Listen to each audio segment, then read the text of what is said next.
everyone. Judge Andrew Napolitano here for Judging Freedom. Today is Wednesday, November 20th, 2024. Professor John Mearsheimer joins us now.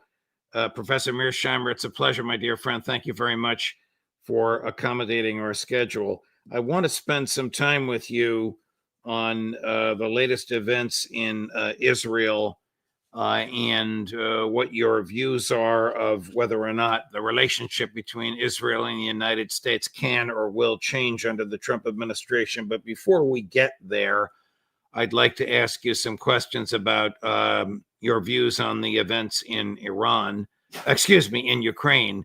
Over the weekend, the Biden administration announced that it was going to authorize the use of Americans to fire long-range missiles into Russia, and they have done so. They fired 6, 5 were neutralized, and 1 destroyed a Russian ammunition depot about 75 miles into Russia.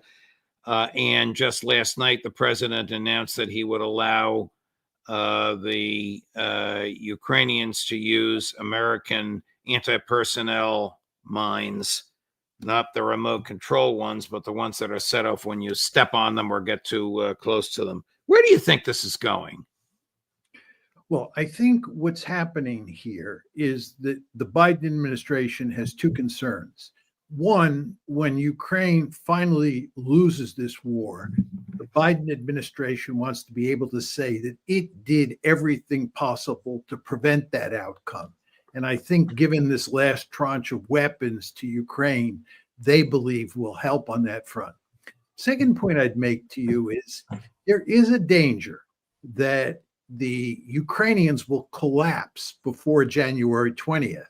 In other words, the military defeat will take place during the Biden presidency. And that's the last thing Biden wants. He wants the collapse or the defeat to occur under Donald Trump, so that Biden and the Democrats can blame Trump. So what they're doing here is they're doing everything possible to make sure that Ukraine doesn't collapse before January 20th. And their belief is that by giving them these mines and by allowing them to use ATACMS to attack into Russia, that will help somewhat to stem the tide and make sure that Trump ends up getting blamed for Ukraine's defeat. Almost like Trump, whose Secretary of State Mike Pompeo negotiated the departure of U.S. forces from Afghanistan, but delayed it until it happened on Biden's watch, and Biden got blamed for a catastrophic departure, almost as if it's a tit for tat. I think the analogy is an excellent one. I mean, let's face it, as we've been saying on the show for God knows how long, Ukraine is an utter disaster. And when it finally becomes clear that Ukraine has lost, the question is going to be who has blood on their hands. And the fact is, whether you like Donald Trump or not, it is not Donald Trump. It is Joe Biden who is principally responsible for what's happened since February 24th, 2022. And he deserves the blame, not Trump. But of course, what's going on here is he's trying to avoid that. This extension of hostilities, this, as the Russians call it, qualitative difference, is done without regard for morality, without regard for military needs, without regard to the law. It's just being done to extend a useless, fruitless, catastrophic war. I hope you're not surprised by that. No, I am not surprised, but you've surely noticed what's going on in Gaza, which is that the Biden administration is complicit in a genocide. So when you have an administration that's complicit in a genocide, the idea that they're going to act morally or pay attention to international law when it comes to Ukraine is not a serious argument.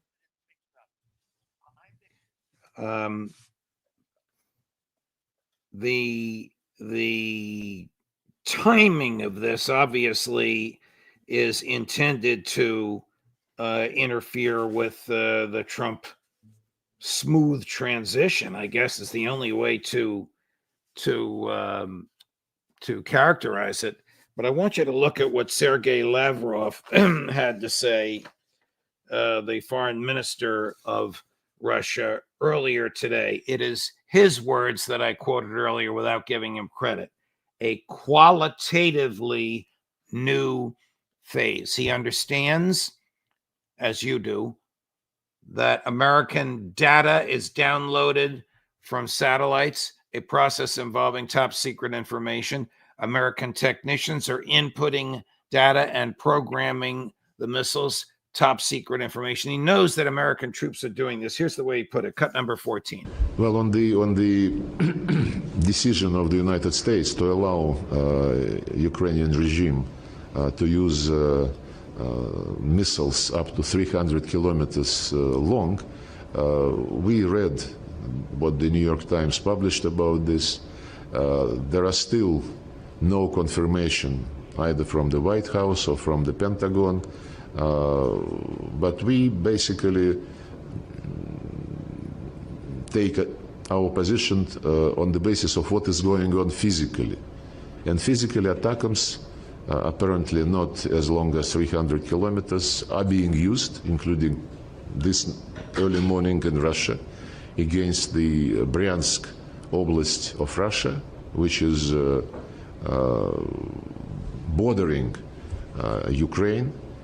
And we proceed from the understanding that this is happening, and that any modification of ATACMS cannot be used without American experts and instructors, including satellite data, including programming and targeting. The President mentioned this several times.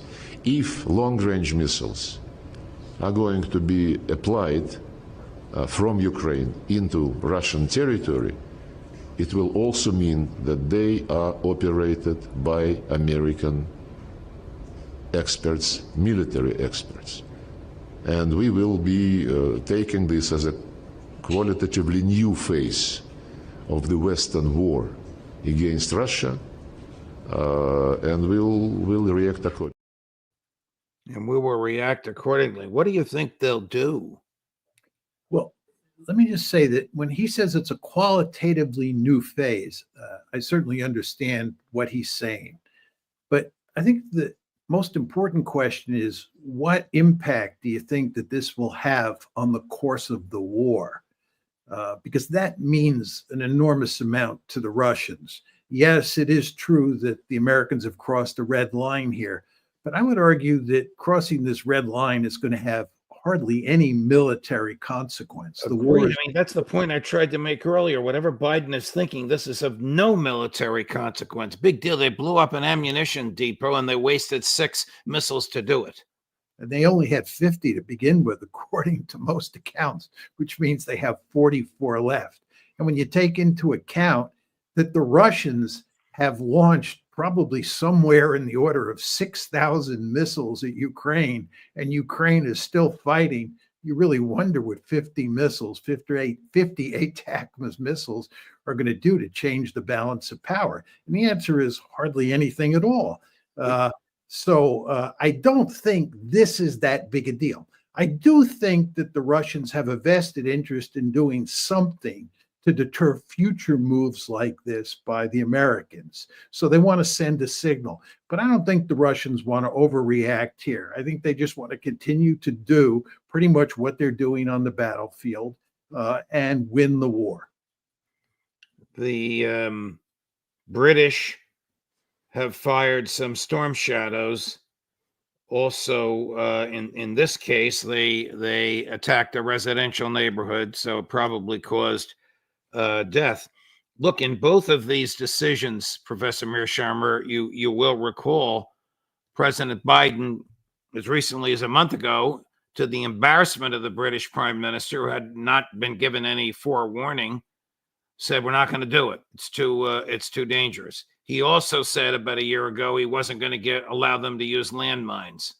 Now, after his administration has been repudiated overwhelmingly by the electorate, he decides to allow the long-term missiles fired by Americans and allow the use of the landmines illegal in 160 countries, but not Ukraine, Russia, or the United States.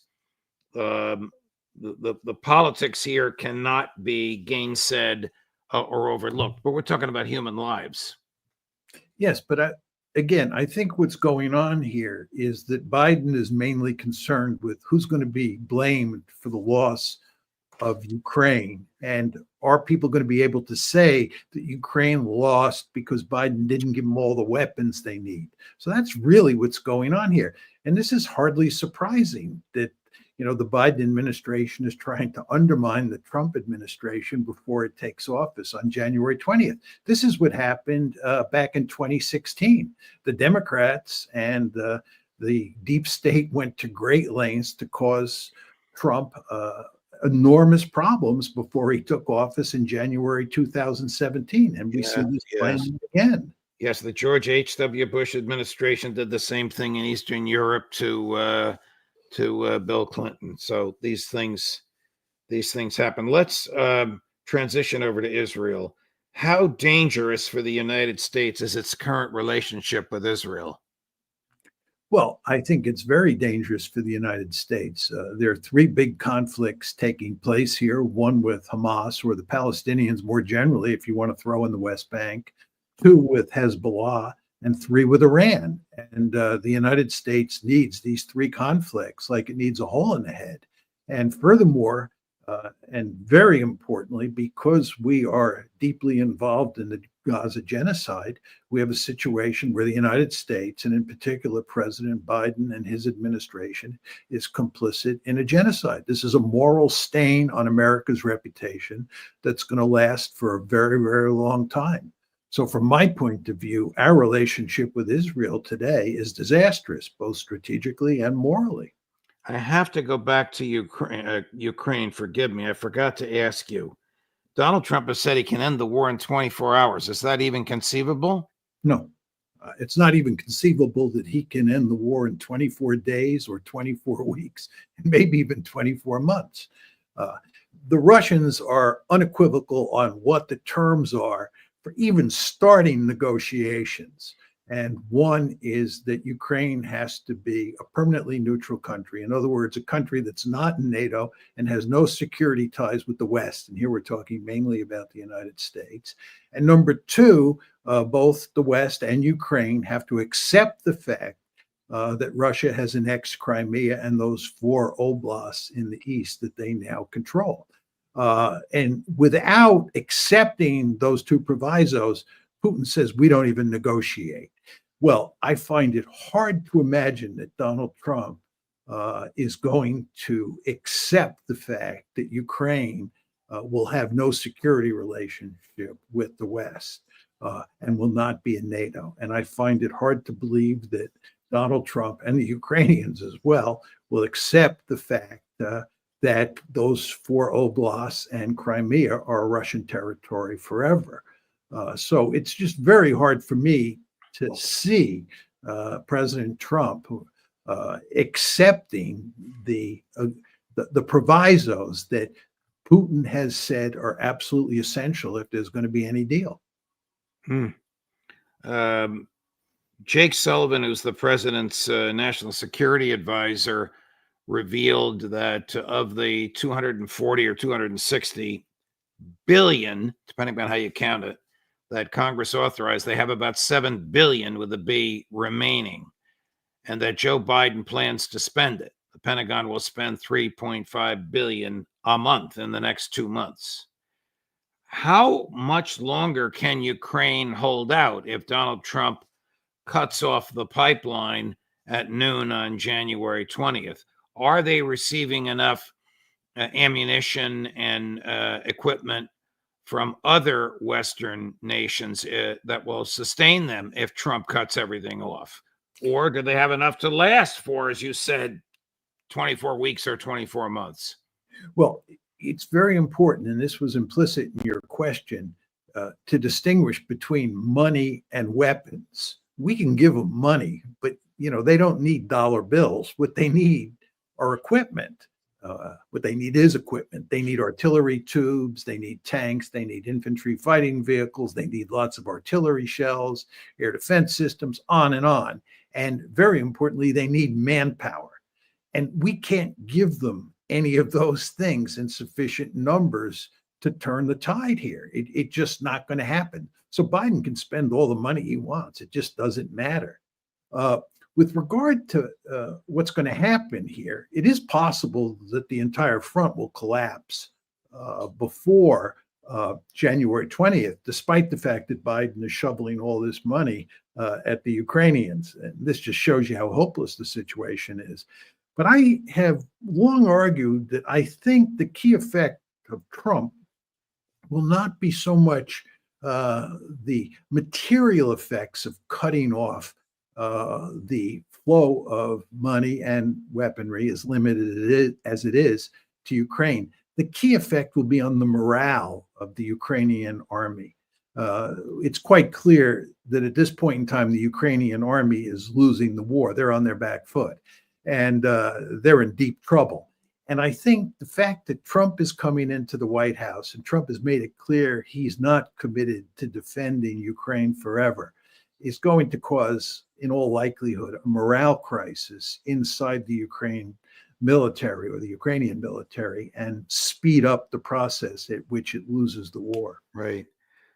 I don't think we're giving cash to Ukraine. I think we're giving equipment and then giving cash to the defense manufacturers in the U.S. to replace the equipment. So it's a win-win for the defense manufacturers. There is much truth in that. Yeah. Going back to Israel, do you think Israel will attack Iran without the active military assistance of the United States? The interesting question is, what will Israel do if there's evidence that Iran is going down the nuclear road? I think that's the contingency under which Israel will seriously contemplate attacking Iran. And the Americans have indicated up to now, and this includes the Biden administration and most of the people who are coming in at the top with President Trump, that if Iran were to go down the nuclear road, the United States would not let that happen, in which case both the United States and Israel would attack Iran. Now, the question is, what would happen if the Americans sort of welched on their promise and the Americans said, we understand that Ukraine is probably developing a nuclear weapon, but we're not willing to start a major war with Iran. The question you have to ask yourself is, what would the Israelis do then? It's quite clear that they do not have the sufficient conventional weaponry to shut down the Iranian nuclear program. Then the question becomes, would the Israelis use nuclear weapons? And we know the Israelis have a nuclear arsenal to shut down Iran's burgeoning nuclear weapons capability. And I think there is a serious possibility that they would. And what would Russia and China do if Israel uses nuclear weapons on Iran? China buys 90% of its oil from Iran. Well, it's not clear what they would do. I mean, they're not going to start a nuclear war. And if the Israelis were to use nuclear weapons, it's not clear what anybody would do at that point. I mean, the Iranians would certainly be incentivized in the extreme to get their own nuclear weapons, so they had a nuclear deterrent that could prevent a further attack of that sort. But if the attack were not nuclear, and the U.S. Decided to help Netanyahu, how would Donald Trump sell this to the American public? I mean, stated differently, what would be the purpose of an American war, boots on the ground and jets in the air in the Middle East? Oh, they'd have no trouble selling it. The lobby would go into overdrive. You could count on the Wall Street Journal, the New York Times, and the mainstream media to tell a story why it was in Israel's interest and America's interest. And they'd have no trouble selling it. Of course, in the alternative media, in shows like this, we would tell a different story, of course. But in the mainstream media, they'd have no problem selling this. And what would the American objective be? To destroy the Iranian nuclear capability and allow the Israelis to retain theirs? Of course, that would be the goal. But as I've said before on the show, I think over the long term, that's an impossible goal to achieve. I mean, there's no question that there is a serious chance that the United States, especially, but working with the Israelis, could tear apart Iran's nuclear capability. But it would only be for the short term. The Iranians would eventually build that capability in places that we could not get at, and they would end up with nuclear weapons. And this would be disastrous. But that doesn't mean that we, the Americans and the Israelis, wouldn't try if we thought that Iran was on the verge of acquiring nuclear weapons and indeed intended to acquire nuclear weapons. What would be the strategic cost to the United States, if any, of not assisting the Israelis to attack Iran? Well, the United States has a vested interest in, independent of Israel, in preventing proliferation. And we don't want Iran to have nuclear weapons. And if Iran has nuclear weapons, this is not considered good. But the problem is much bigger than that, because if Iran gets nuclear weapons, the Saudis have said they will get nuclear weapons. And of course, the Turks, the Iraqis, and the Egyptians won't be far behind. So you would have, I believe, significant nuclear proliferation in the Middle East if Iran were to get nuclear weapons. And the process of proliferation would be full of potential dangers, because different states would have incentives to take out other states' nuclear capabilities before they reached fruition. So it would be a very messy and dangerous process, and one that we'd like to avoid. And that, of course, is why we have gone to great lengths, independent of Israel, to prevent Iran from acquiring nuclear weapons. But the proliferation has begun. India has nuclear weapons. Pakistan has nuclear weapons. Pakistan might come to the aid of Iran. I mean, does the Trump crew understand the danger of blindly giving Netanyahu everything he wants? No. But just to go to the nuclear issue, you want to remember that it's President Trump who in 2018 pulled out of the JCPOA. That was the nuclear arms control agreement that Barack Obama and the Chinese and the Russians and the Germans and the French and the British had worked out with Iran in 2015. We had basically shut down for a long time the Iranian nuclear program in 2015 with the JCPOA. But of course, the Israelis hated that agreement. Benjamin Netanyahu, in particular, hated that agreement, and he put tremendous pressure on the United States to kill it. And Donald Trump foolishly killed it in 2018. And he said, what we're going to do instead is put maximum pressure on Iran. And he thought that this strategy of maximum pressure would work. But of course, it has not worked. And now Iran is really very close to being able to build a nuclear weapon. And it's in large part because we pulled out of the JCPOA. So listening to Netanyahu and the Israelis more generally was a foolish thing to do. How precarious is Israel as a state today? Israel is in deep trouble. There is no question about that. In Gaza, they have not defeated Hamas. They have no solution for putting an end to that war and allowing themselves to get out of there. In fact, they're stuck there. And you want to remember that they pulled out, I think it was in 2006, because it was a hornet's nest. Well, they're back in the hornet's nest. They've been unable to defeat Hezbollah. Hezbollah is still firing over 100 rockets and missiles per night into Israel. And with regard to Iran, they can whack Iran, but Iran whacks them back. So they've not, created a situation where they have escalation dominance over Iran. And indeed, as we were just talking about, Iran is on the verge of acquiring nuclear weapons. And then when you look inside Israel and you look at the centrifugal forces at play inside that society, and you couple that with the state of the Israeli economy, Israel is in real trouble. And even when the shooting stops, there's no good reason to think that the trouble is going to end. This is a country that is in deep trouble and is going to remain in deep trouble for as far as the eye can see. And the fingers will be pointed at Benjamin Netanyahu, one of whose corruption trials is resuming, even though he's the sitting prime minister.